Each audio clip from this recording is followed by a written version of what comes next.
Ladies and gentlemen, in the interests of time, we'll start off, and I hope all those who are outside will start filling in. So, good afternoon again, and would like to warmly welcome everyone to the second technical session of the CMA National Management Accounting Conference of 2024. This session, as you know, is focused on navigating ESG dynamics and economic recovery. And it's my pleasure today to chair this session. So as we do navigate through the complexities of environmental, social, and governance or ESG dynamics, it is very crucial that we explore how these factors can contribute to our recovery and growth. So today we have a good lineup of speakers and panelists who will share their insights and expertise on these topics. And again, we'd like to, in the interest of time, let's skip the introduction and go straight away to the speeches and the discussions. The first speaker today will be Mr. Suresh Gunaratna,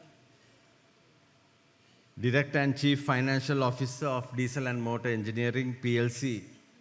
He will be exploring global trends and insights in ESG reporting. Mr. Gunaratna, floor is yours, and maybe if you can take about 15 to 20 minutes. Thank you.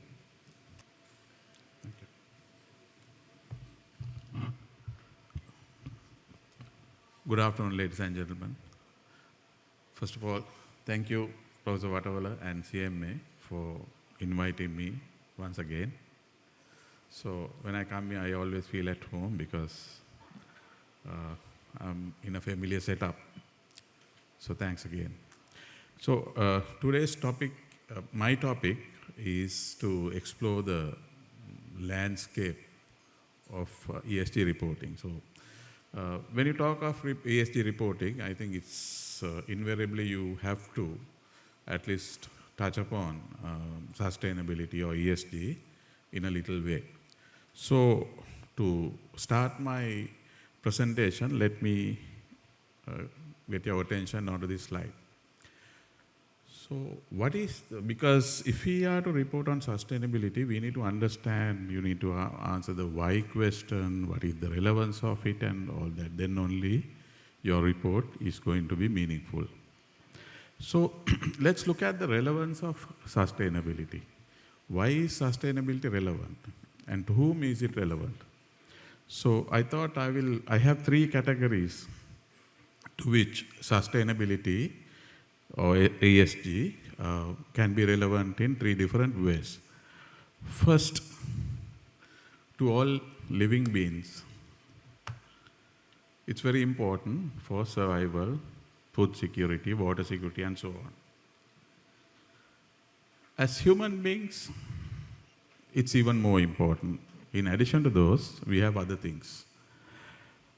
We look at intergenerational equity and intra-generational equity.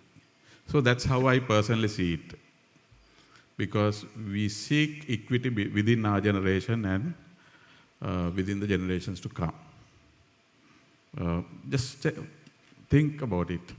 Because all these SDGs that you see on the screen, seek one of these two. Second is inclusive capitalism. That's the reason I think as humans, we want everyone to do well. I'm sure many of us have long left socialism and we want everyone to be wealthy and prosperous. So inclusive capitalism is a concept. Actually, there are theories around it and there are 4 structures of it actually. Want everyone to do well, everyone to prosper. So that's one of the reasons why sustainability is important. Then the third word is eudaimonia. That's a Greek word. I would have given the English word, but then the theory or concept behind this is by Aristotle. So Aristotle, this means happiness. So Aristotle, one of his theories has said, happiness comes from virtuous living. It may not be valid. I don't know. You might find enough examples which doesn't validate this. But when you go to see, many of us, or majority of us, want virtuous living. And at the end of the day, that is what brings us happiness. So as humans, we seek sustainability for many reasons, and also for corporates, mainly because corporates are there for shareholder value creation. If we go on that basis, that definition of inclusive capitalism, then managing risks and opportunities is the underlying reason for sustainability for a corporate, and that's what the modern reporting frameworks and everything dictates. So having said so, let's look at the landscape, ESG landscape. I don't know whether to call this a jungle because there are so many things that's crowding the ESG landscape. We have goals, protocols, reporting frameworks, rating systems, management systems, certifications, regulations, and many more. So imagine somebody trying to understand sustainability in light of all these is not going to be easy. So I personally believe, and the world, of course, is in that direction, to converge all these things into one place. And so these are the places. So if you look at sustainable SDG, the goals, you have SDGs, Global Compact, Science-Based Targets, then protocols, you have Greenhouse Gas Protocol, PRI, reporting frameworks, many, there are 6 I have mentioned here. There are more, ESRS and European standards I have not mentioned here. Then we have rating systems, mostly in the States. In this part of the world, it's less. So, and also we have management systems because we manage our sustainability-related activities and attainment of goals through this.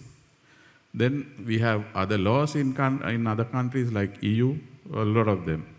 In the States, there are laws relating to sustainability. Then we have certifications like ISO, SEDEX. So evolution of, you look at evolution of corporate responsibility. Earlier, we used to talk about CSR. Then we started using the word sustainability. And now people used to it as ESG. But you will see the literature gives different meanings to all these things, but that underlying concept of intergenerational and intra-generational equity is always there. So whichever way you understand sustainability, I think you are in that direction, you are in the right direction. So ESG, that's the word that we are using today, is a concept that was coined in 2004. There was a concern amongst especially the financial institutions in the States or in the world. So the Swiss government sponsored a project on this. In that work or the research, they deliberately avoided the word sustainability because it can bring different connotations. In this, they said it's very important that we manage environmental impacts, societal impacts, and corporate governance, not governance of those two. So later, that's how ESG started in 2004. Then after that, ESG is referred to with different connotation, but giving the more or less the same meaning. It doesn't matter. Now I'm trying to compare here CSR, sustainability, ESG based on who cares wins that research article, and sustainability in relation to IFRS.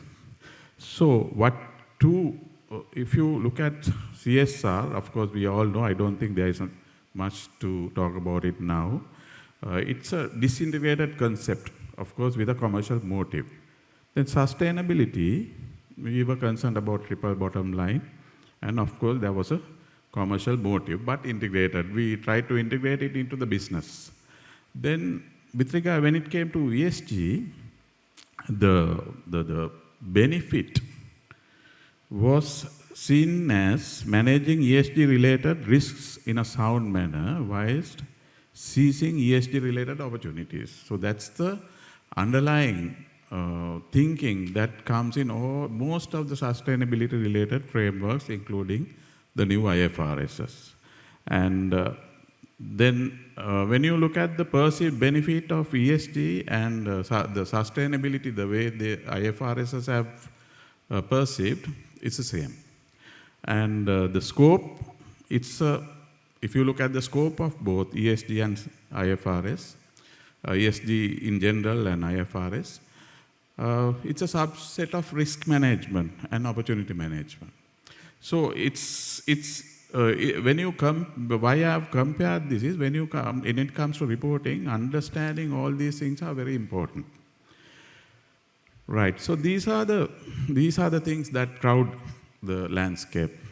We have had so many reporting frameworks, protocols, and so on. Now I just listed down a few here.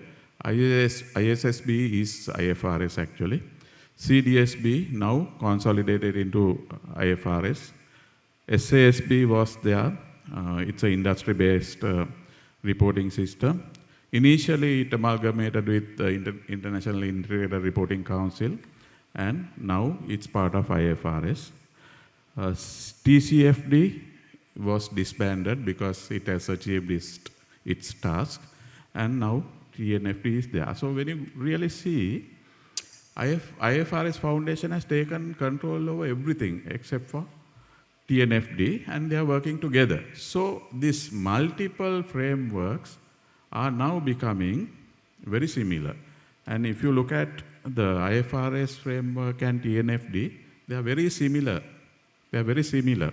And one can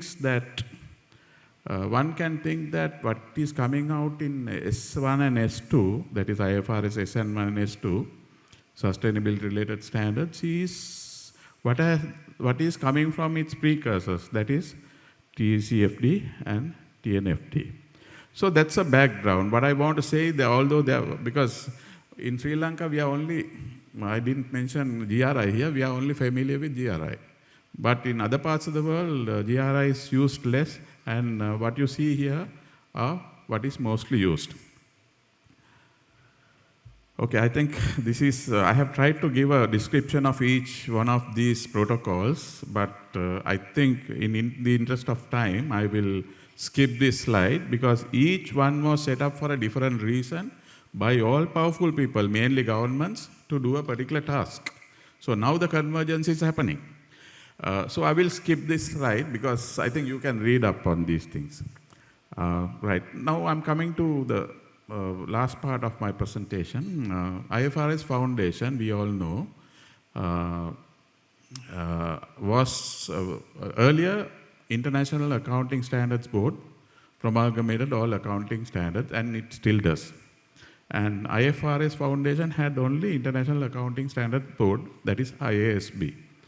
But in 2021, due to the demand that was there and the problems of everyone trying to have different frameworks, they formed International Sustainability Standards Board, ISSB. So IFRS Foundation now has two arms. So IASB promulgates IFRS standards, and ISSB promulgates IFRS S standards, S1, S2, S3. So one is on accounting, the other one is on sustainability. Now in Sri Lanka, I saw the latest announcement. We will be starting with top 100 companies from 2025. So when there won't be a difference between whether it is accounting or sustainability, the standard applies. Right, so let's look at what is there in the standard. Okay, I'll skip this because this is about the future direction of the ISSB, the chair of the ISSB. Basically what they said is they are focusing on, they are already working very hard on interoperability, meaning working in other jurisdictions and also working with other standards so that all these standards come together, worldwide standards. So that's one of their priorities. Their second priority is that now they have come up with 2 standards. They are going to work on human capital and ecosystems. So perhaps we can expect that the next standards can come from there. So as most of you may know, IFRS with regard to sustainability has 2 standards. S1 is about general requirements for disclosure of sustainability related information. S2 is climate related disclosures. These are the only 2 sustainability standards that have been put out. So as I earlier said, maybe human capital will be one to come, and ecosystems. So that is what we can expect. So at the moment, there are only 2 standards. And yes, this is what I've said. Biodiversity, ecosystems, and ecosystem services. These are their priority areas. Okay, so what this slide says is something that I said earlier. IFRS has now absorbed a lot of organizations that were involved in reporting, and so they are working together. Basically, those organizations are there within IFRS. Even there is the integrated reporting body within IFRS. So now, what is different from now? When we reported on sustainability, we reported on a lot of things. And I think we can continue to do so. When I talk about the benefits, I will explain a little bit. But what the standard is concerned about is the mandatory requirements come from the risks and opportunities that will affect the future cash flows, cost of capital of the company, or access to finance. So they are the ones that the IFRS come up with as mandatory. But it doesn't mean that you don't have to report about others, because you report about others for different reasons. We'll look at it. Okay, so what are the sustainability related risks? Because since the standard wants you to look at it, I was thinking about DIMO, because I'm from DIMO. So what can affect us is the license to operate. We do wrong things, public will not allow us to basically go. They will come in front of our gate and they will start, they will object. Then our reputation. These are risks. Climate-related damages and supply chain disruptions. Cost of non-monetized capital, because if we don't behave responsibly, it will be very hard to get good employees, and even if we get, it will be at a premium. Then regulatory risks. So these are some risks that one can identify. So what are the opportunities that come with it? So we have this in our sustainability agenda. Sustainability related products and services offering, because we feel that there will be a demand for in the future, and we are working on it.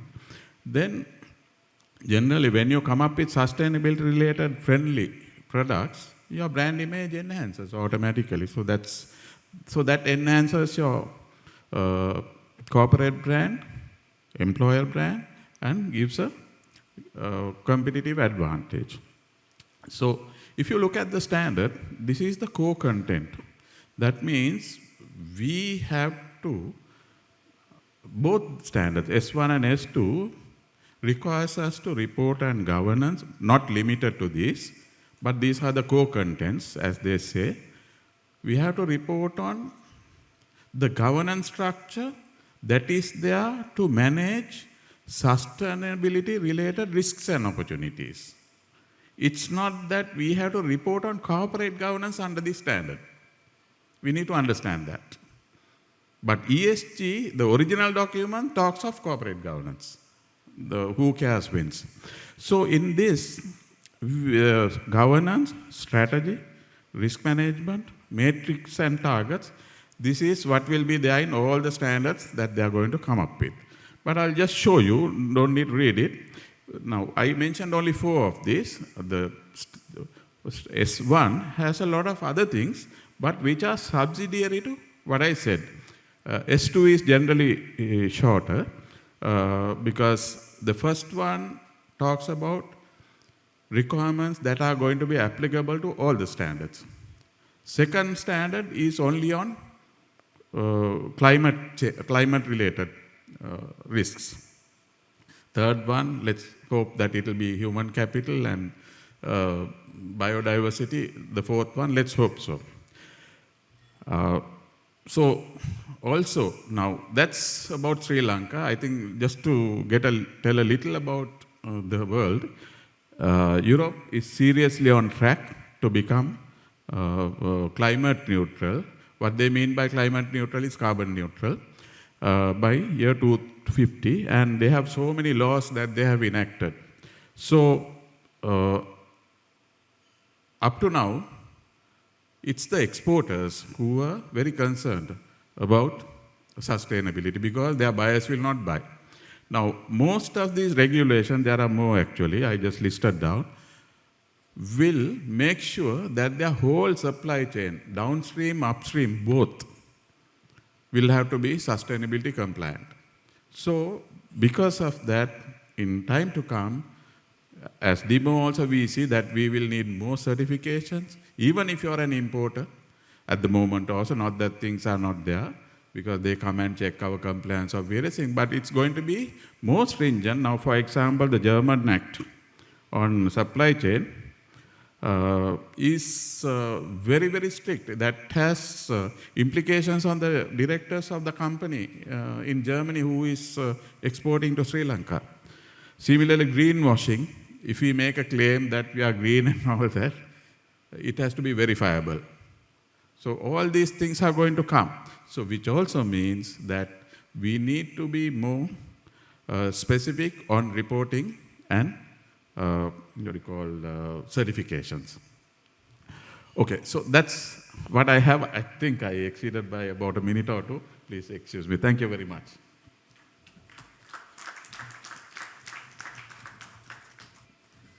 Thank you very much, Mr. Gunaratna, for staying with the time first, and also, I think, setting the stage and giving us a background on the ESG dynamics, including, very importantly, insight into S1 and S2, which I'm sure was very insightful. So the other part of our topic today is about economic recovery, and I think we have a very appropriate speaker in Mr. Dilhan Fernando, who is the chairman of Dilma Tea Company, who will speak to us on charting a nature-positive path for economic recovery and growth. Dilhan, all yours.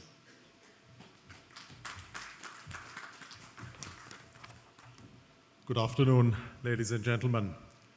There are two very compelling reasons for us to consider not just economic recovery, but nature-positive economic recovery. The first, you heard a moment ago, that it is good, natural and green growth, compliance, adaptation, mitigation to a significant extent, is going to be a critical part of being able to do business at all outside Sri Lanka.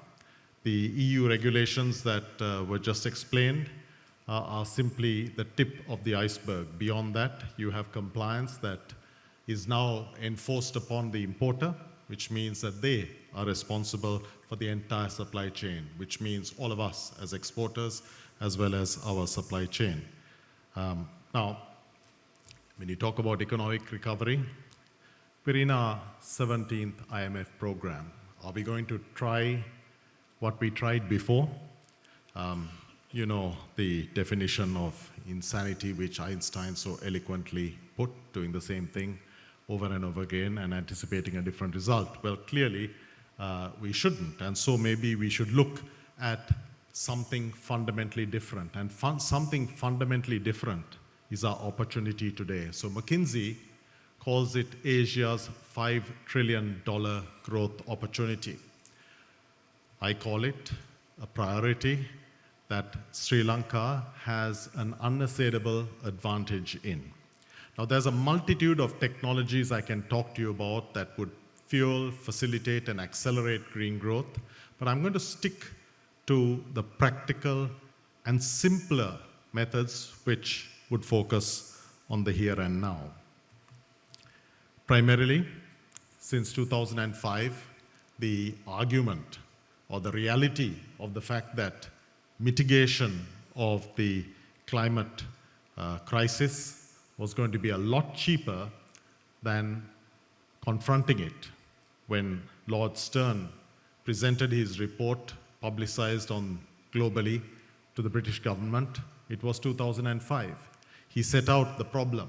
He explained what will happen to the environment and how hostile our home could become and how inhospitable it could become. Well, he only understated the reality that we are experiencing today, but he did also in 2005 set out all the solutions.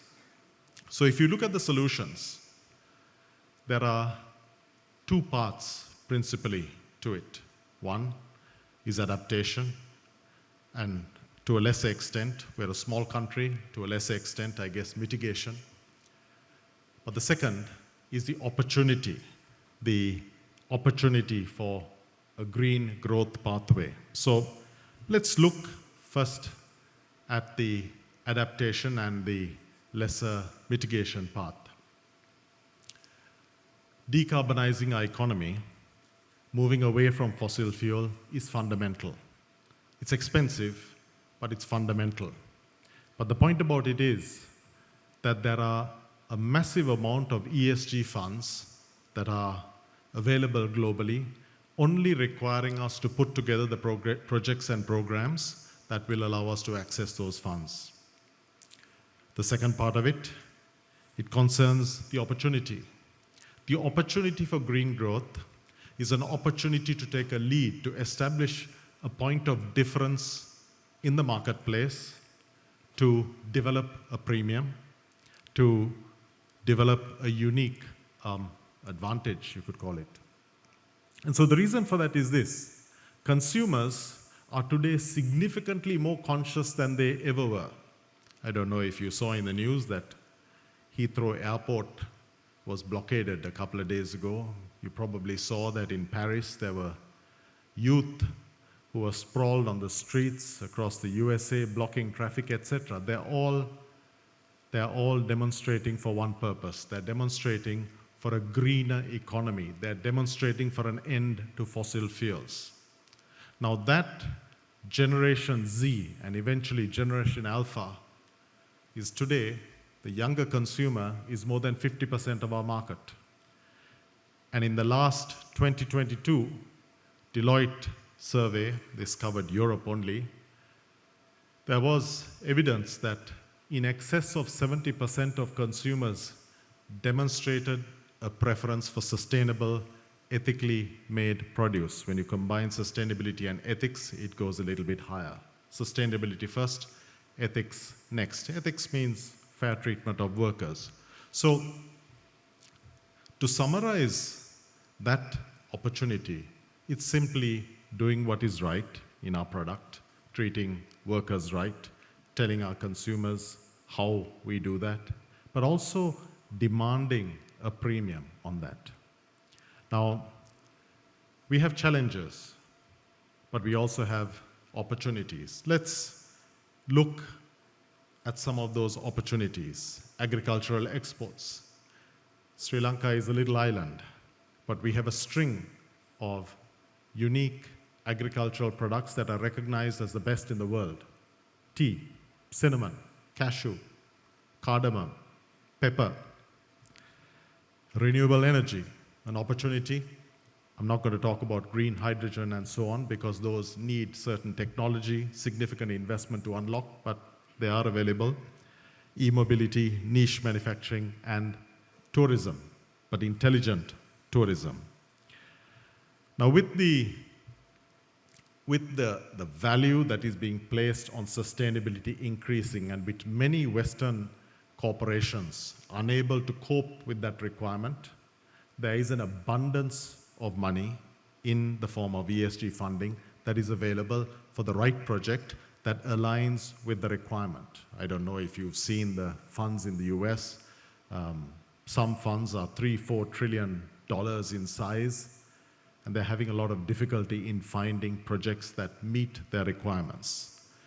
So this is an opportunity because, in a sense, many of the European corporations, European governments need that ESG impact. They need to be able to deliver that green impact. And we, with over 50% of the, generating over 50% of the carbon in the world in Asia Pacific, we have an opportunity to receive that. And there is a legally mandated opportunity. So the addressable market size for green business in Asia was estimated in, I think it was again in 2022, to be 4 trillion. It's expected to reach 5 trillion by 2030. So entering this green space, there are a few risks, but in Sri Lanka, we can do it in a manageable and in a practical way. So let's go to what would be practical.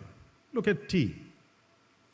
We have an asset that for which we are known, for which we have been known for the last 150 plus years. We have an asset that is identifiable and unique in the marketplace. We do have a problem because we have wage issues, we have productivity issues, we have soil issues. But what if we were to turn those issues into opportunity? What if we were to tell the world that even today we pay the world's highest wages in the tea industry, that we are ethical, that we are doing our best to manage in a difficult situation in a post-colonial economy? Of course, that doesn't mean that we should not restructure and address those elements of an antiquated colonial industry, but it means that we can turn this negative into a positive. Our competitors don't have the same advantage, so maybe we should look at it in that frame. Our soils degraded after 150 plus years of harvesting and growing tea. The technologies are there. We've got biochar. We've got a multitude of options. Doesn't extend to converting overnight to organic, but sustainable agriculture, agriculture that treads lightly, is not only a moral imperative, it's a market advantage. But then there is the mindset that goes with it. And this is probably the most significant advantage, the awareness and the mindset. Because in Sri Lanka, last year, the average export FOB was 1,700 rupees. Our net sale average hovering around 1,000 something at auction. That's not value addition.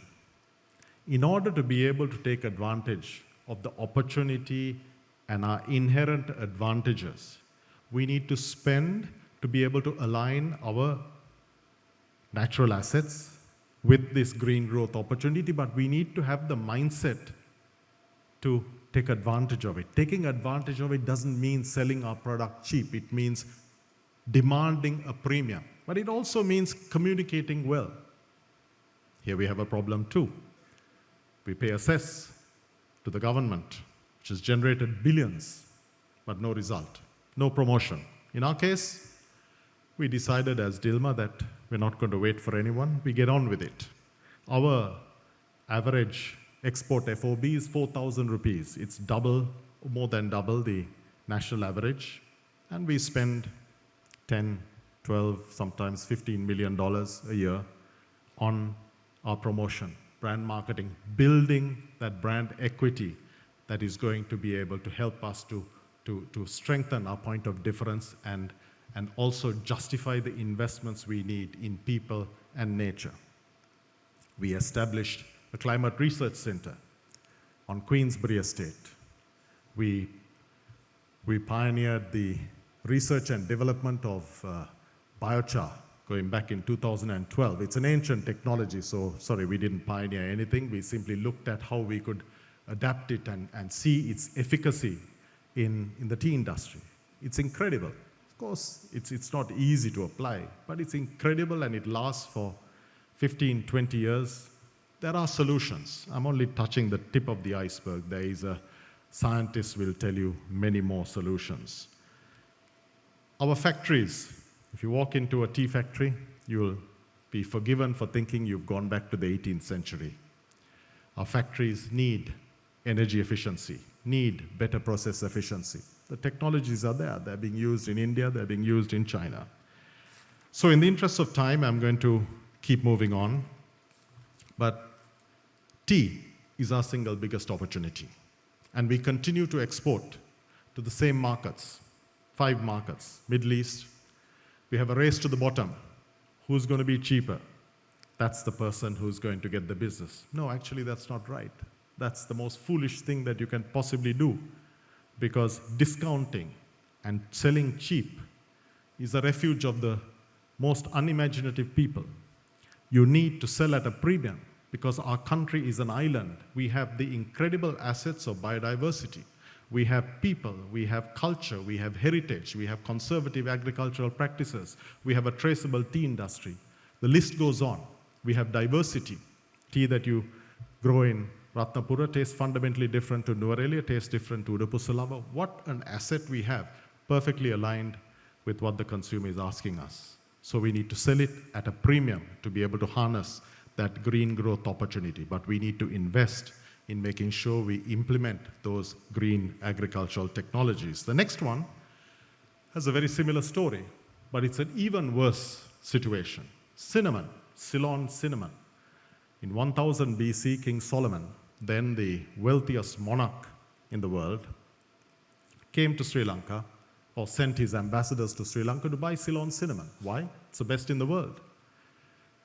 The ancient Egyptians, the ancient Greeks, the ancient Romans valued Ceylon cinnamon. Did you know that Emperor Nero, when his beloved wife died, he burned a stockpile of cinnamon, and he called it the treasure of Rome. The treasure of Rome. Ceylon cinnamon was valued more than gold and silver in equivalent weight at that time. And so it should. Did you know that Ceylon cinnamon, it protects from mental, it enhances cognitive ability, protects from neurodegeneration, it protects from breast and multiple other cancers? Did you know that it protects from type 2 diabetes? Did you know that this potency is researched, evidenced in Sri Lanka, and it is confirmed by multiple universities around the world? We talk of a great industry. There's nothing great about an industry that doesn't benefit its people and its community. And so we need to adjust. We have the asset in place. We have the potential. And our great Ceylon cinnamon industry, and in fact Ceylon tea, go out to the world, walk into the supermarkets and have a look. Where is it available? Excluding Dilma, we are totally focused on Ceylon tea and branding. You will not find much evidence, certainly not of Ceylon cinnamon. In the 10 countries I surveyed in the last 3 months, there was only 2 instances of Ceylon cinnamon, and it was from an American company, McCormick's. That's not value addition. We have the value, we simply need to claim it. And today we have GI. We had GI that was agreed, I think, in 2021. We're still trying to decide how we are going to implement it. That's ridiculous. We should be taking advantage of it. We should be delivering benefit to our producers. We should be delivering innovation in tea and cinnamon. We should be developing our industries, claiming value addition, building green growth pathways, which can imagine taking our tea industry from 1,700 rupees per kilo to 4,000. Do more, do 5,000. You can do more if we come together. Imagine that. What a transformational impact on our country. So there's many examples like that, but there isn't time to discuss them in more detail. Tourism. Do we really want backpackers? If you come on a flight to Sri Lanka, we were just talking about it. Unfortunately, business class on the planes is pretty empty on most cases, but the economy is full. I'm not saying that to pretend to be snobbish, but the fact is we need value because we have limited capacity. We have amazing oceans, we have amazing jungles, we have amazing nature, but it doesn't have the carrying capacity to handle large numbers of tourists, so we need to be selective. go to the Maldives, there's a traffic jam with private jets. I don't know if you noticed, but in the last Christmas, the traffic jam was so great that the Malé airport was full. They were parking jets in Colombo and parking jets in their second capital, in the second airport. So, in conclusion, it needs work, but we have the opportunity here and now. And the work we need is primarily mindset. We also need a better policy framework to be able to take advantage of the opportunities with green finance, to be able to build carbon and biodiversity credits. It needs that framework. So it needs the proper policy advocacy. It's in process, but we need a louder voice. We need to be shouting a little bit more because each of us can do it. So that is do good, but be rewarded for it.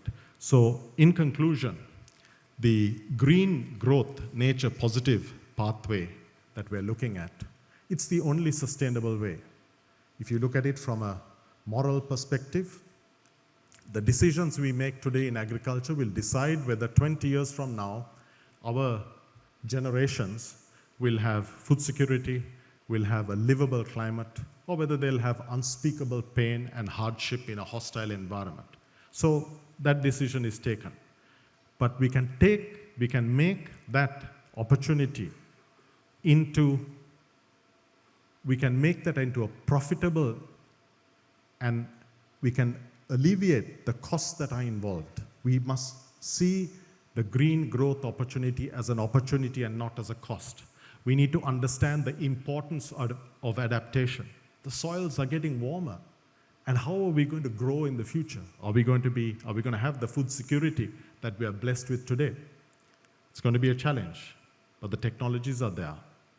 The solutions have been in place since 2005. We have failed on multiple occasions. This time round, if we adopt a green growth pathway, simply using the solutions that you can research in 2 minutes on the internet, then we have the possibility of a sustainable, viable, and triumphant Sri Lanka. Thank you.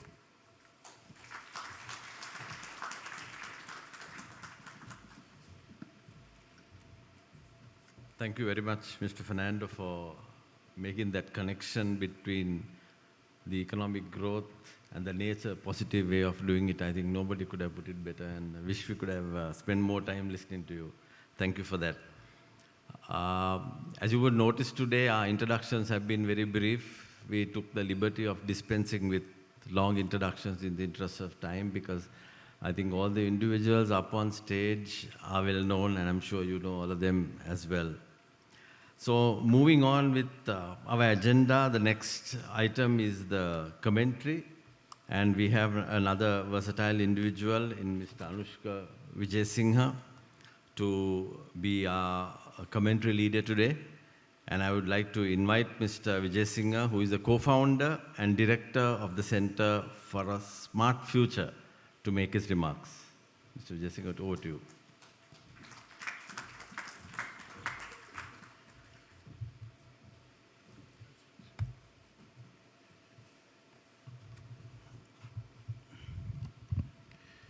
Thank you very much. Good afternoon, everyone. It's a pleasure to be here and to be joined in this session by incredible speakers. What I will do in the next few minutes is to link up both the topic, navigating ESG dynamics in this economic recovery, with some of the remarks by the previous two speakers. I will explore three main questions in my remarks. The first, why should Sri Lanka focus on a nature-positive economic recovery, put natural capital at the center of that recovery in charting a way out of this crisis towards growth? And it'll latch on to some of the remarks that Dilhan also made. The second is then, to what extent does ESG as a framework help us in doing that? And the third is then, to what more should we be doing as a private sector? So let's explore the first one. I think Dilhan also referred to this. It's clear now, very clear to us, that the growth model that got us to this point is not going to get us to a new and better state for multiple reasons. Sri Lanka's main economic sectors, and indeed export sectors are heavily reliant on nature, and we don't even realize it. There is as I understand from Dilhan, there is a conference on the tea industry happening across the city. Yes, that industry depends on a lot on people, both labor as well as entrepreneurs like Dilhan. But by and large, I don't know how many people in that room recognize that that entire industry ultimately is reliant on nature. Soil, water, biodiversity, and climate.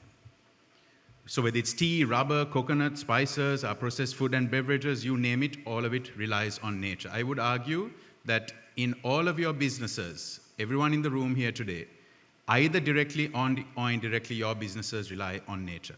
Even in manufacturing sectors like apparel, water is heavily dependent, and that is a link to nature. Agriculture, tourism. So another reason is that apart from that, globally also, especially our trading partners, nearly 60% of our exports go to the US and the EU, are increasingly becoming much more focused on these topics. This was highlighted earlier as well. And I want to reiterate the point made by the earlier speaker about this massive piece of legislation in one of our biggest export markets, the EU Green Deal. It has multiple components, and it's probably the largest piece of climate legislation, but also trade barrier-related legislation that the world is going to have to contend with. And it's putting the onus on that sourcing destination, i.e. Sri Lanka, to ensure no forest loss, environmental standards are being met, carbon emissions are being minimized, and so on. And if you look at one of the crucial factors that led to our economic crisis, we often talk about debt and debt restructuring, but one of the crucial factors was our secular decline in export GDP ratio, our secular decline or stagnation of good quality foreign direct investment. So if we are to reverse these, the new export potential and the new attractiveness for investors will come from Sri Lanka positioning itself as a destination that does not degrade nature. And I was struck also by both speakers who talked a lot, yes, about, just like I did now, about what's at stake with our export markets, and also what's at stake with third-party reporting folks who are waving a stick at us. And we tend to often think about that is why, the only reasons why we need to think about nature and natural capital. Yes, they are important, but there are domestic factors, intrinsic factors, even without our export markets asking us, or without a reporting giant monitoring us. Let me highlight 4 such data points that illustrate that point. Sri Lanka ranks 23rd out of 180 countries, 23rd, very high, in the Global Climate Risk Index. 19 million Sri Lankans live in locations set to become moderate or severe climate hotspots by 2050. Shoreline retreat annually is around 200,000 square meters. And this is striking given that 40% of our population lives and works within a coastal belt of about 2 kilometers. And 66 critically endangered and 102 endangered species in Sri Lanka. And we are one of 36 biodiversity hotspots with very high species endemism. So even if you don't consider whether a European consumer wants us to behave better, or whether a global reporting giant wants us to report better, for intrinsic reasons, for our own well-being as an economy and society, we need to put this at the heart of it. Moving on to the second question then, to what extent does ESG, and you'll see me doing that in air quotes throughout these remarks, to what extent does ESG help us in reorienting our economy? I would argue very little. And it's a provocative statement, and I'll explain why. But let me first start with the good news. The good news is that even without the global north telling us about ESG frameworks, Sri Lankan companies are doing it. Many Sri Lankan companies are genuinely caring about the environment. They're genuinely doing good things. You heard from Dilma, you heard from Demo, if you look at the annual reports of a lot of our companies, they're adopting science-based targets under the SBTi. So a lot of our companies are already doing it, and that's good news. Sri Lankan firms who are exposed to the pressures of global markets are doing it. Those who have investments from international companies are doing it. I think the problem is that by clubbing social and governance issues with the environment dilutes the focus of environmental issues and dilutes the huge focus we need to place on environment issues, especially for Sri Lanka and Sri Lankans, given the points I outlined earlier and Dilhan outlined as well. And frankly, the S and the G, surely these are things that should be happening anyway, right? Labor rights, employee welfare, those are things under the S. Under the G, shareholder rights, good board governance, these are things that our companies and financial institutions should be doing anyway. And thanks to SEC, CSC, Central Bank, the regulators, our companies are doing better. So my argument is that the ESG, quote unquote ESG framework, despite its widespread recognition, I think is distracting. And for us, given what's at stake with the environment, we need to start focusing on environment. And let me quickly highlight some of the growing global contention around this quote unquote ESG as a loose concept. Firstly, ESG scores have become a significant part of investment strategies, but their true financial and materiality impact and the return remains debated. And there's been a lot of contention now, for example, in the US with funds pulling out, with investors asking big questions, because ultimately they are looking for return and they are unable to fully see whether the return they are getting alongside this purported impact is real or not. And in fact, there have been many examples where there has been too much leeway given for over-credited projects or generating junk carbon offset schemes and spurious green claims. This was even highlighted by a Bloomberg Green study. The second, it follows, concerns around greenwashing. A top fund manager noted that greenwashing has become a huge problem and the fund management industry as a whole has not been clear enough about the challenges of making a measurable real-world impact. And we recently saw in Germany, one of the largest fund managers actually paid a huge 21 million euro settlement because their chief sustainability officer whistleblew and said that the company actually inflated its ESG credentials. Another point is also that there is clearly ingrained bias in capital allocation, in fund allocation. ESG as a loose framework, and I'm not referring to some of the specific metrics and reporting standards that were mentioned earlier, which is 100% am behind. But ESG as this loose framework that we tend to loosely refer to and loosely talk about, these ratings are dominated primarily by US-based agencies and others, and this has then meant that the funding that comes, investment that comes to developing countries where arguably the climate damage is higher, the environmental loss as well as the opportunities for doing better are higher, we tend to get biased against because there is a lot of dominance in this ESG world in developed markets. So finally, let me move on to my third and final question on what more should we be doing as a private sector. And this is where I think I want to challenge you to think of what is really at stake beyond this loose, what I would argue is a loose concept of ESG and moving beyond that. Frankly, I think Sri Lanka is relatively late to this ESG party. And in fact, the ESG party is winding down. And the party is really now about climate finance, green growth very specifically. It's around some of these very specific reporting standards that are coming out.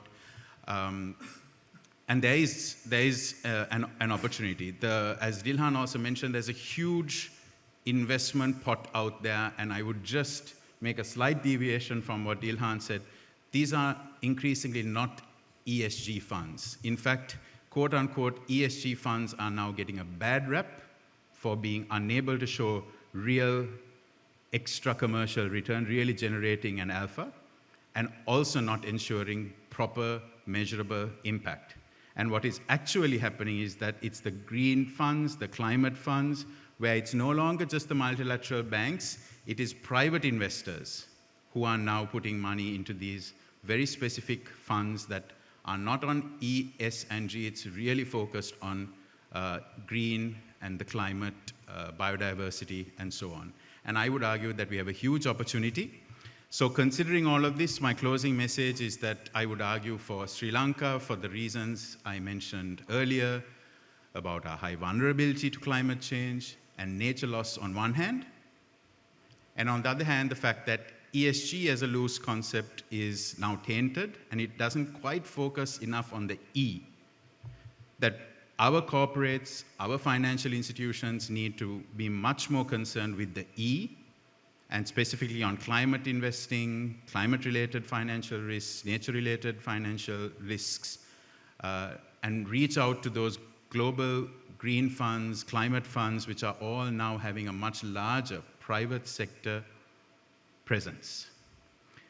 And frankly, when we talk about economic recovery like this session, I want to reiterate that the E, S, and the G don't really are not on the equal stage. We should be doing the S and the G anyway. We should really be focusing on where there is insufficient action, where we have most at stake, which is the E, and it's good for our economy and it's good for business. Thank you.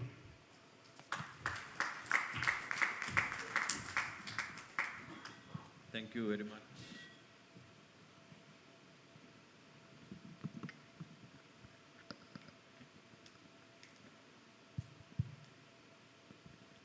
Thank you very much, Mr. Vijay Singh, for that excellent commentary. And I think all three speakers we heard alluded to the fact of green financing. And I think as corporates, we need to take note of that going forward. Green financing is going to be part of our DNA as we go along in all our institutions as well. So we'll get on to the panel discussion. And we have three panelists here with us today. Mr. Nuwan Vitanage, Chief Financial Officer of Softlogic Insurance. Ms. Jeevani Aberatna, who is Director of Finance at Hekab PLC. And Ms. Darshini Vatavala, who is the Director at Deloitte Partners. Also, I would request that if you do have any questions or clarifications from any of the panelists or the speakers or the commentator, please write in your question and pass it over to the stage so that we can help you with clarifying those concerns.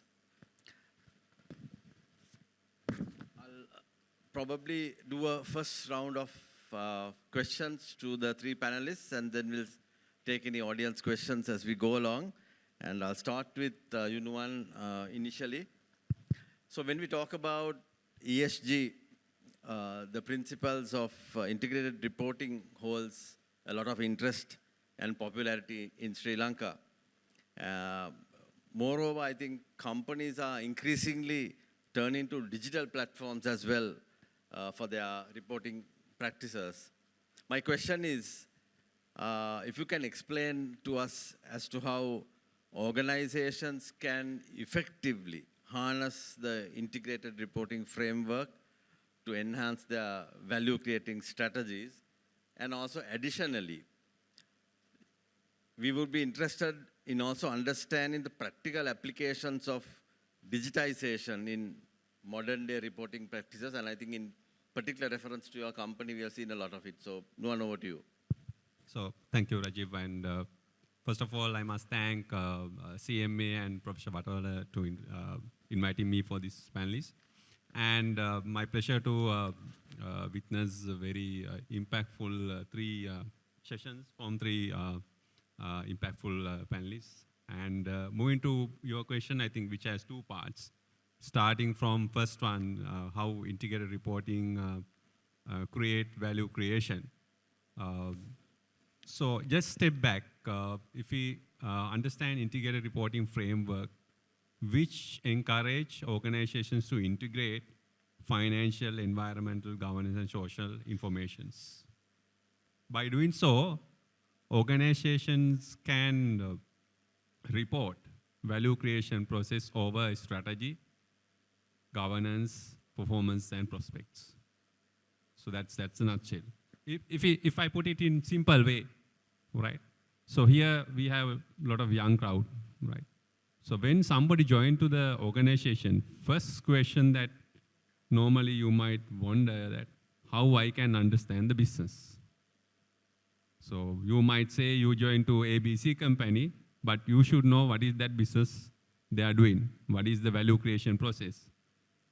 And for me, so out of my good 17 years of experience in career, best tool I came across is to understand the business model is integrated reporting framework.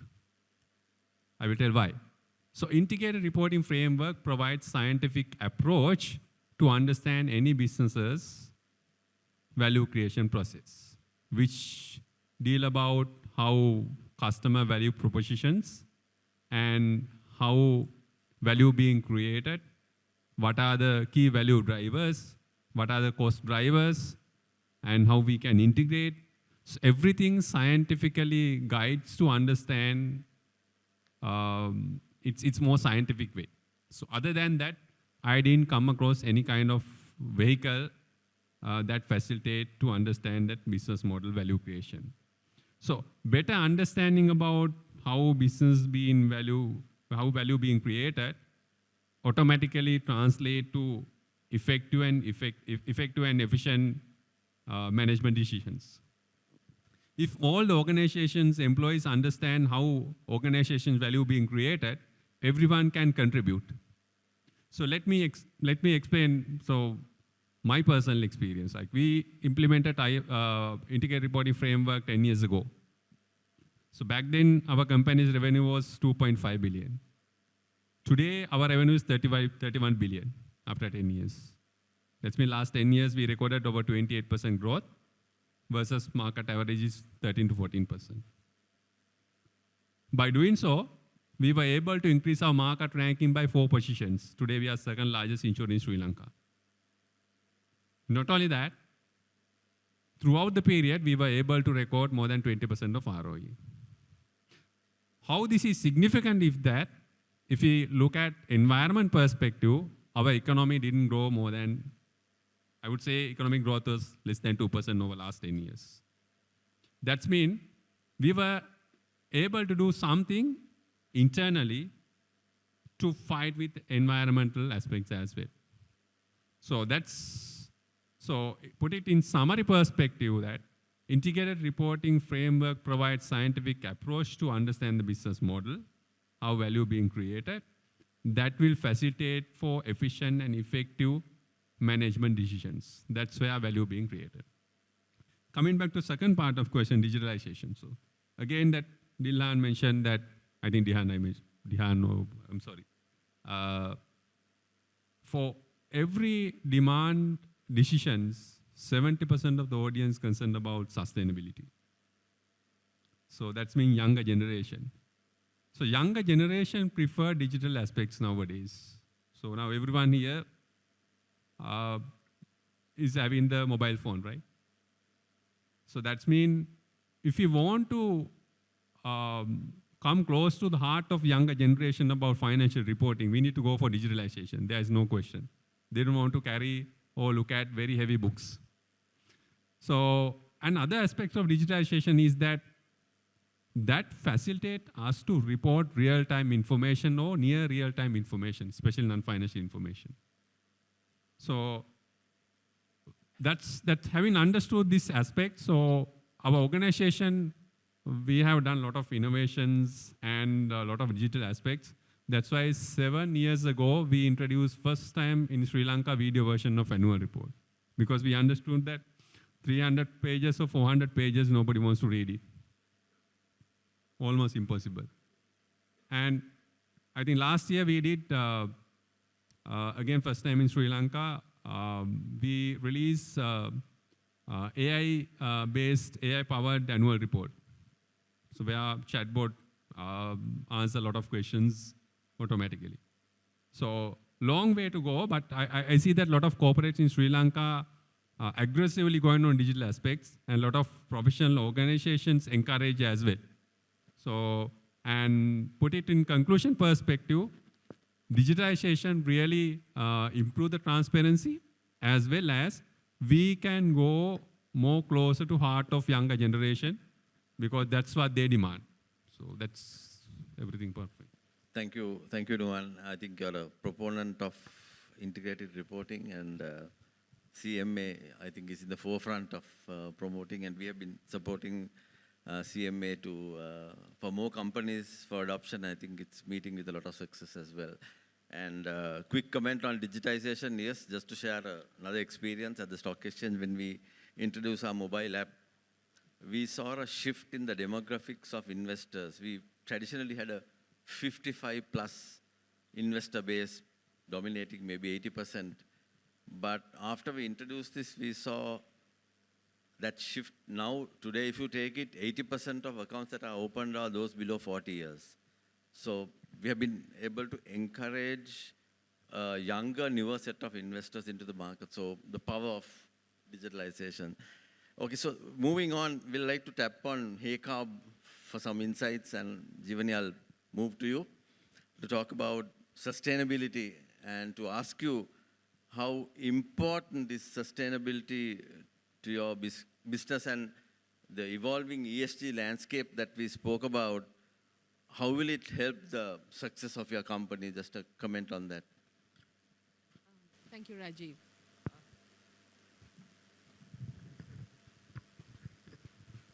Yeah, it's okay. Thank you, Professor Vatawala and CMA Sri Lanka for inviting me for this very relevant and very appropriate topic.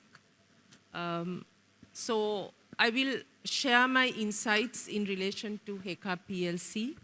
When you talk about sustainability, you could say that sustainability is ingrained into our business, like some of the speakers said, which is true of many of the manufacturers and exporters in Sri Lanka.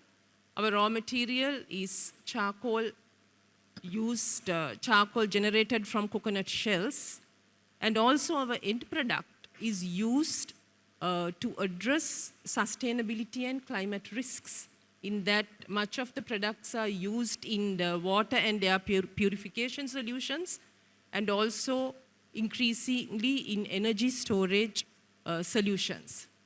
But having said that, that has not been enough, and in our 50 years of operations, as a manufacturer, we had done many initiatives which address environmental concerns. For example, if you look at our energy requirement, more than 73% of the energy requirement is self-generated. This is because of waste heat recovery systems that we have implemented over 25 years ago. And then more than 20 years ago, in the early 1990s, I think it was a very visionary kind of initiative. The management had looked at the generation of charcoal from coconut shells, which actually is environmentally harmful practice, as it releases environmentally poisonous gases. So the Recogen technology was patented. It's an innovation of HeyCarb, and we had a system of centralized charcoaling where, you know, the charcoaling is done in large vertical kilns, and the waste gases are converted to steam using a boiler, and it was used to run, it's still operating very successfully, to run a turbine and supply electricity to the national grid. And this project, all those years ago, was certified by the Kyoto Protocol, and we got carbon credits. Moving on, 10 years ago, we looked at the decentralized suppliers who were doing charcoaling, primarily in Sri Lanka, and we introduced what we called the Haritangara concept, which is actually, you know, giving them the technology and holding the hand to do a closed pit with a chimney which sort of burns those gases to ensure that the decentralized small supplier is also doing charcoaling in a very environmental friendly way. And then I could go on about some of the CSR activities that we have undertaken, which were very impactful, especially in Sri Lanka. But when you go to global markets, to our customers, and you try to showcase this all those years ago, it was appreciated. Undoubtedly, it created brand equity. But did we get a premium price? No. Did we get premium supplier status simply based on the sustainability initiatives? Actually, no. But what we are seeing now is that the landscape is changing. For our part, HECAB was a little late in actually adopting integrated reporting. We adopted it 4 years ago. And what we are seeing is that integrated reporting with voluntary compliance to some of the standards that were outlined by Suresh. So we voluntarily comply with SASB, GRI, gender parity reporting, and so on. And also adopted SLFRS S1 and S2 based on the transitional provisions voluntarily last year. What we see in this emerging landscape and our adoption of integrated reporting is that we are able to present this sustainability journey in a very structured manner. And since assurance has been obtained for GRI and integrated reporting, with assurance of the quality maintained in the reporting aspects. Because you see, now when we are going to market with our products, the larger corporates, no doubt, some of them driven by the EU regulations that are coming into force, are actually looking at the environmental footprint and the ESG metrics that we are maintaining. So it is not unusual, especially in energy storage segment, for large corporates to ask us in the agreements to measure the carbon dioxide emissions per metric ton of our final product activated carbon, and then require that there are frameworks laid down to achieve energy saving or sustainable water harvesting and reducing water intensity, energy intensity, and so on, with a view to aligning us, their suppliers, into their own carbon neutral roadmaps that they have set themselves to do.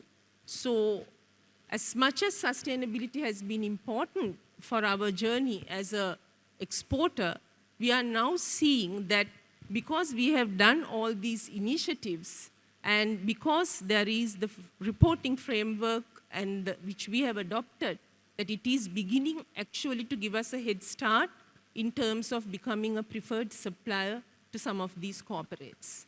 Secondly, in terms of economic benefit in adopting these initiatives,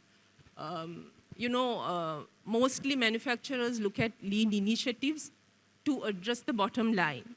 But now when in the background of these roadmaps, because last year we also adopted our own ESG roadmap up to 2030. And we have stated the savings that we wish to achieve. And the 23-24 report, like many others, now we have to measure the metrics that we are reporting against the savings we have set for ourselves.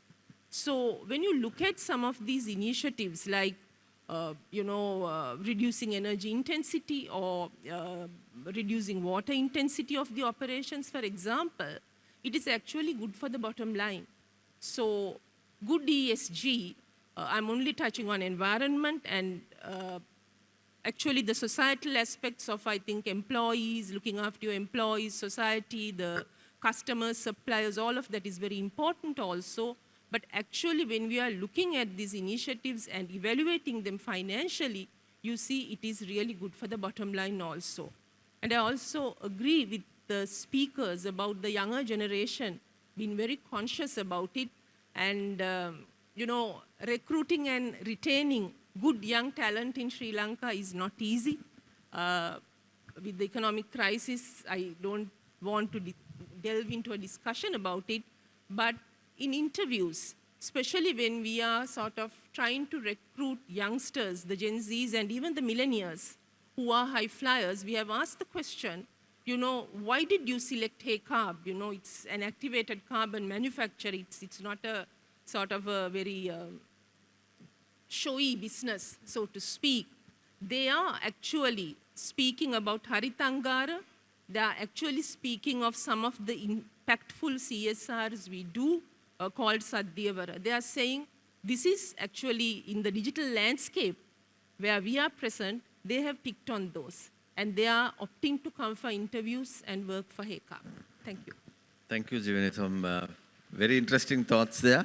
Thank you for that. And I think one fact that strikes us is the fact that you had sustainability practices for a long time, but you could never get a premium on that. And I think Dilhan did allude to the fact that by adopting ethical business practices and operating ethically, you can in fact demand a premium. I think that's coming.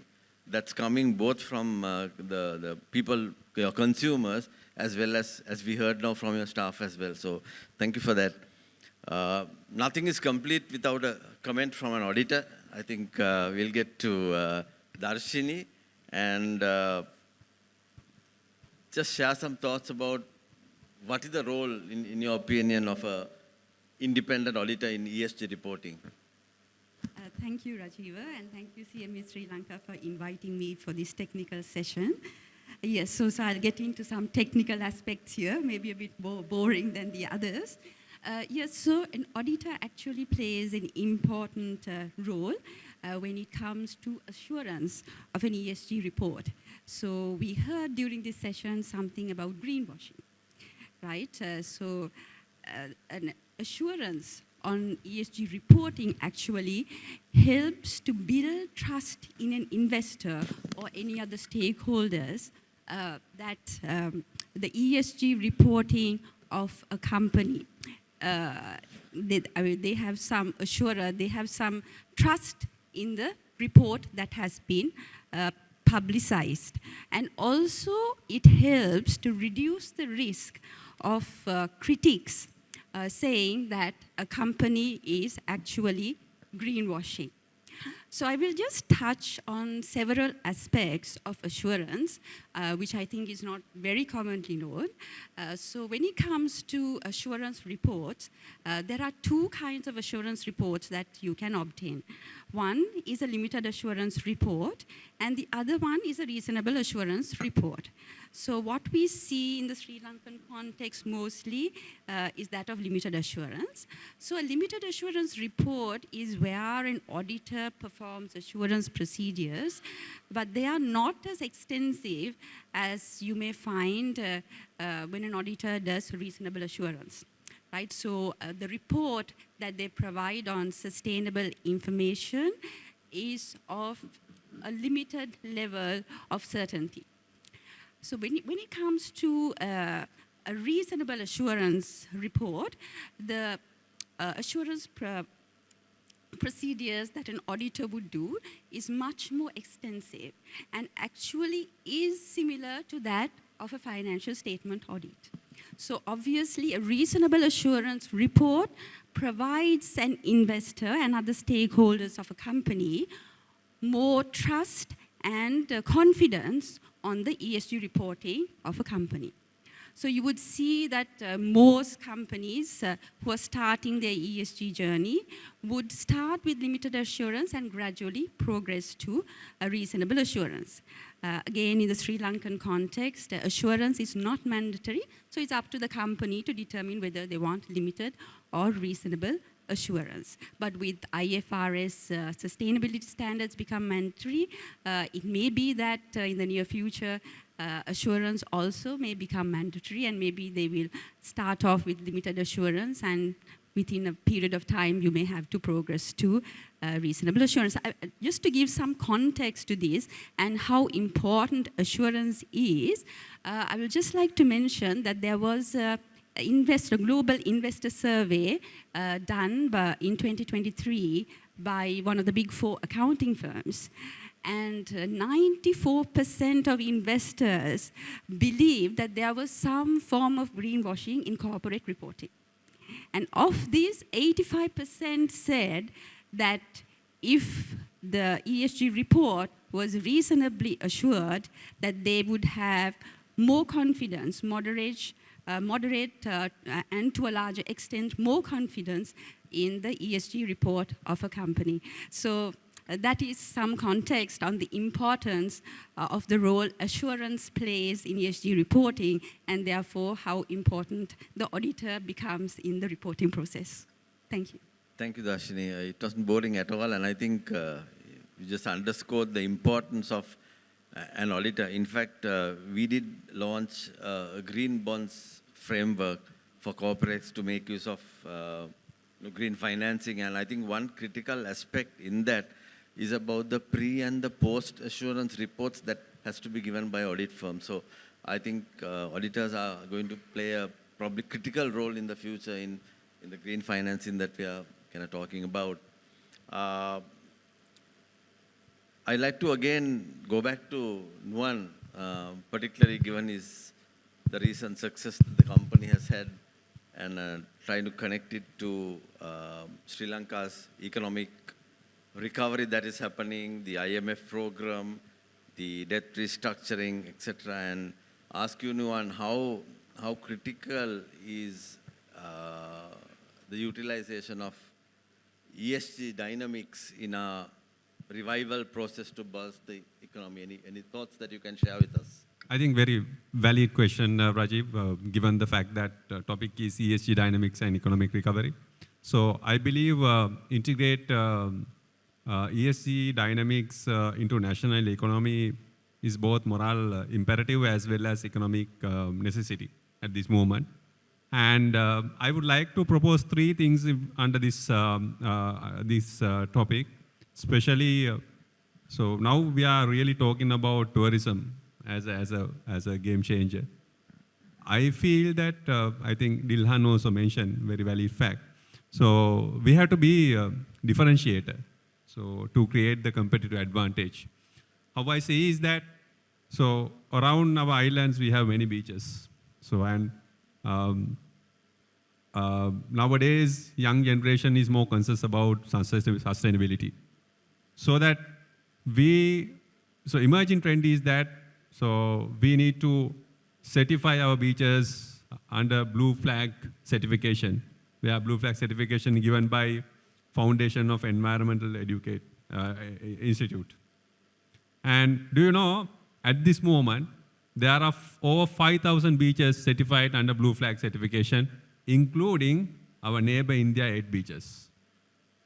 So to get the competitive advantage of tourism, I think best thing we can do that to certify our beaches under blue flag certifications. So we have to be smart. Second point I would like to mention here is that how we can integrate ESG into national economy. Our country, 29% of land area is surrounded by natural forests. That's been 1.9 million hectares.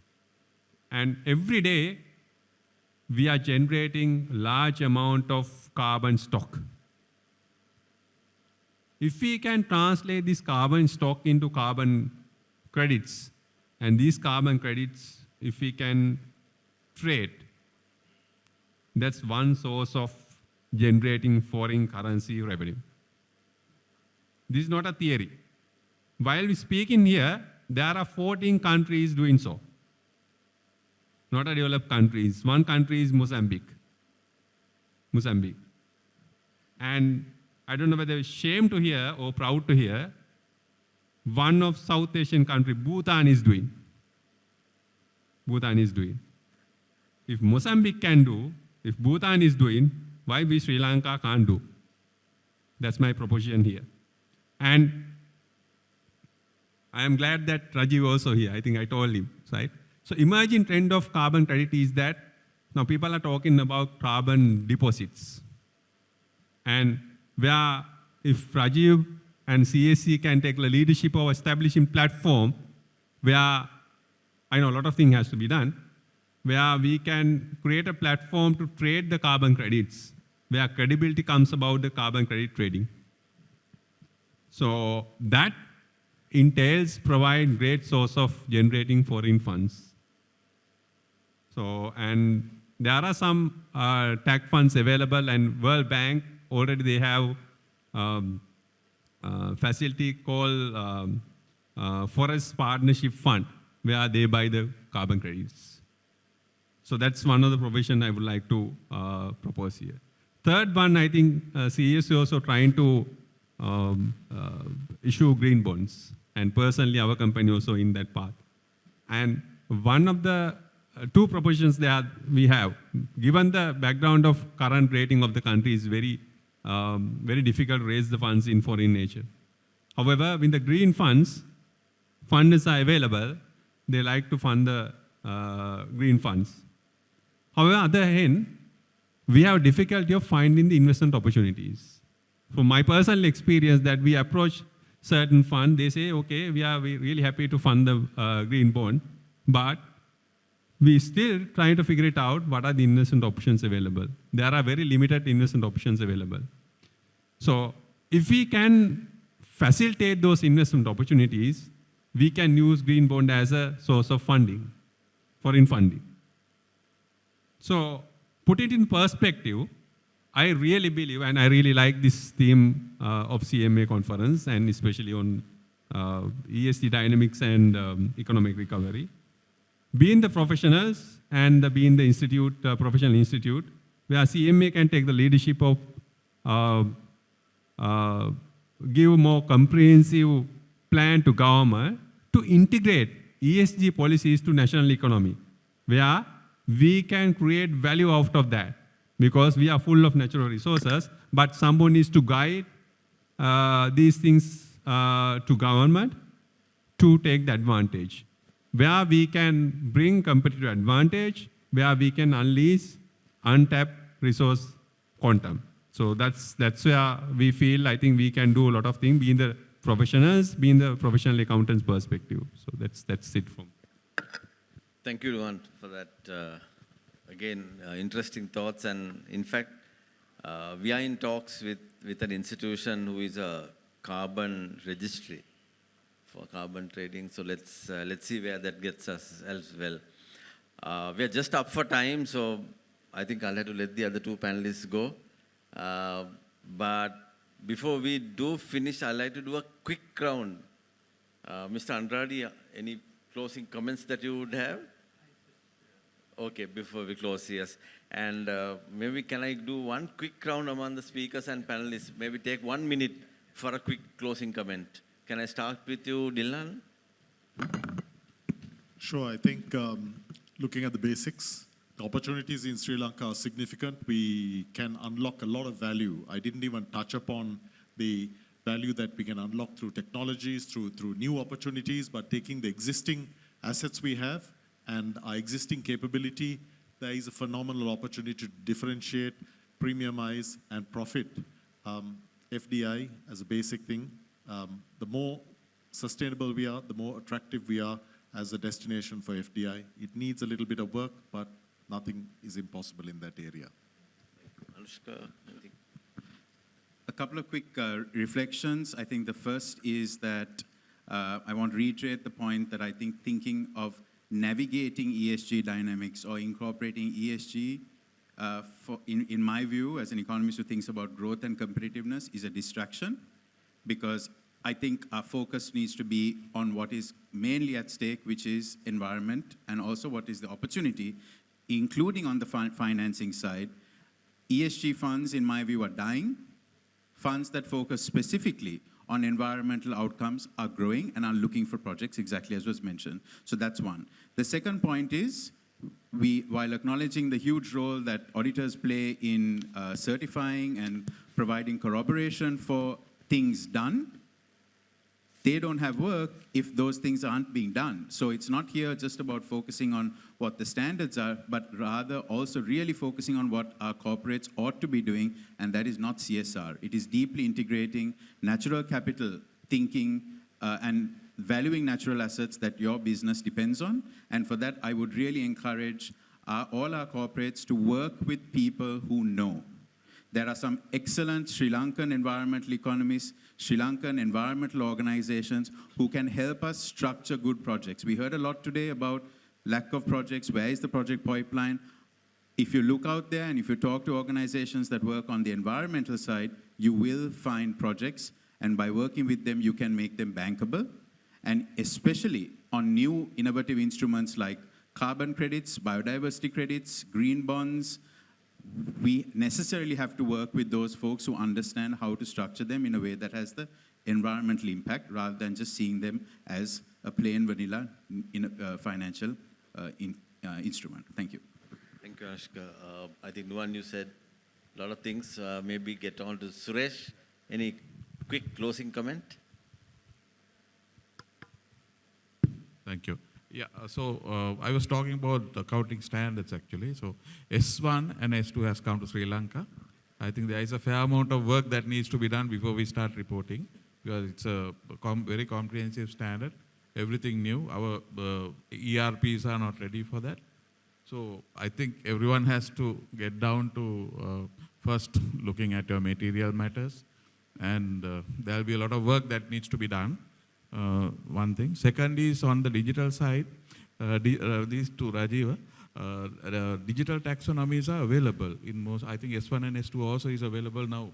I think if we have it, our work is going to be very easy and uniform and more understandable, comparable. Maybe if we can do on our own, but then nobody looks at it, so there is no point. If CSC can take the initiative to do it, that might help. Just one small thing, with these supply chain acts becoming available, that again is on digital side, the traceability is going to be very important. So when it comes to traceability, I think something that comes to my mind is blockchain. So I think although these sound very unfamiliar alien words, they are simple technologies. It's that we need to understand and implement them. So maybe we should get ready with things like that. Thank you, Suresh. Jeevani, anything from you?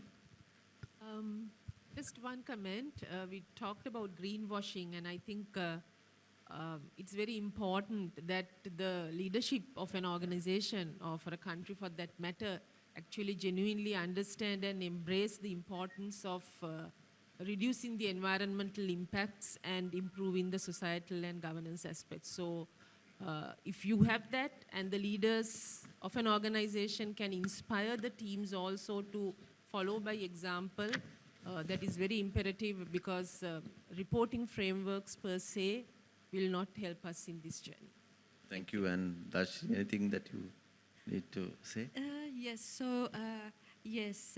So one thing is, I suppose, when you look at an ESG report, it's one way to tell the world what the company has been doing also. It's a way to do that. And it's good to hear that, all these, because there's a lot of sustainability standards out there and frameworks, that these are like merging, and there is collaboration between these organizations so that it makes it easier for the preparers of these reports as well. And obviously, of course, having a certain level of assurance on your reports will build investor and your other stakeholders' confidence in what you report. Thank you. Thank you all for that excellent, insightful discussion. To me, personally, it has been very insightful. Thank you all for that. And Mr. Andrade, over to you.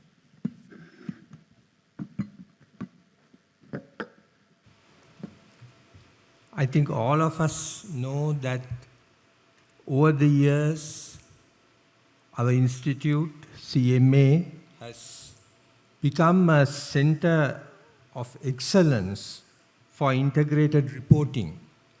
And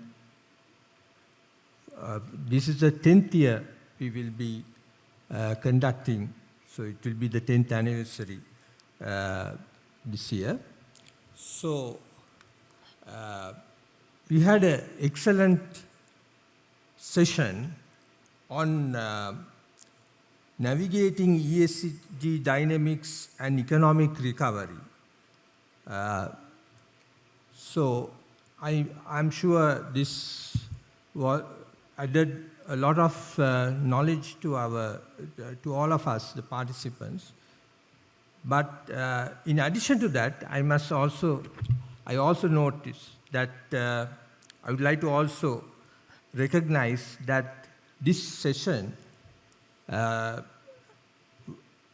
adds a lot of value to our institute's integrated reporting initiatives and projects.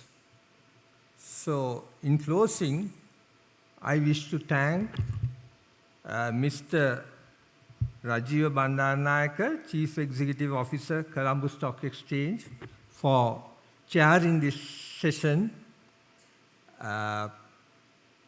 Then our presenters, Mr. Suresh Gunaratne, Director Chief Financial Officer, Diesel and Motor Engineering PLC, Mr. Dilhan Fernando, Chairman, Dilma Ceylon Tea Company. And also I wish to thank our commentator, Mr.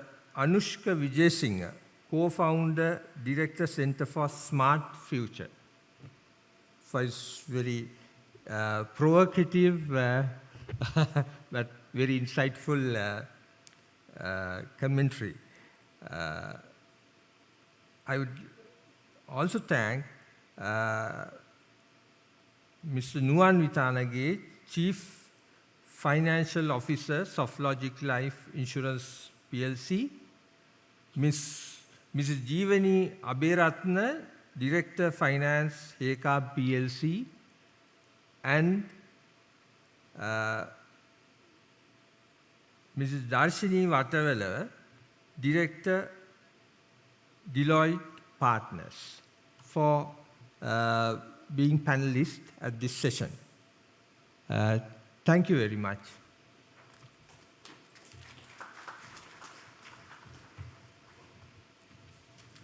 Thank you. The thanks have been mentioned, but I believe it's time they're made tangible. And so we'd like to invite Professor Vatavela to present some tokens of that appreciation.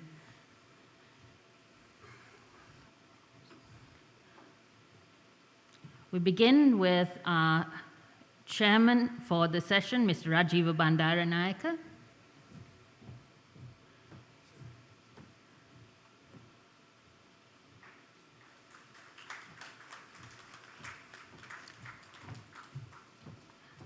And our co-chair, Mr. D.S.W. Andrade.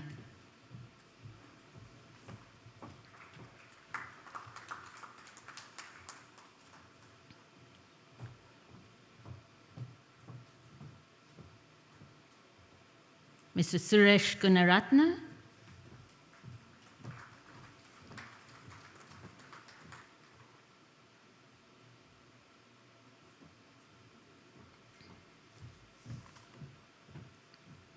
Mr. Dilhan Fernando.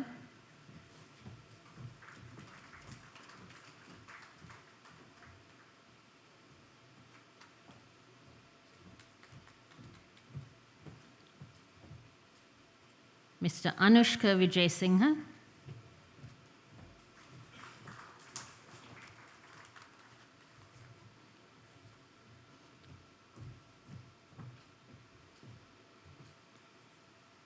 Mr. Nuwan Witanage.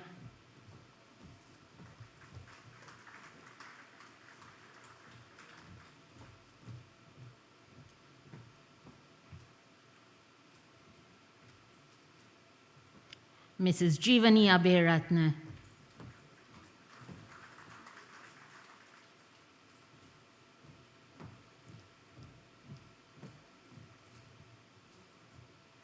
And Ms. Darshini Vatavela.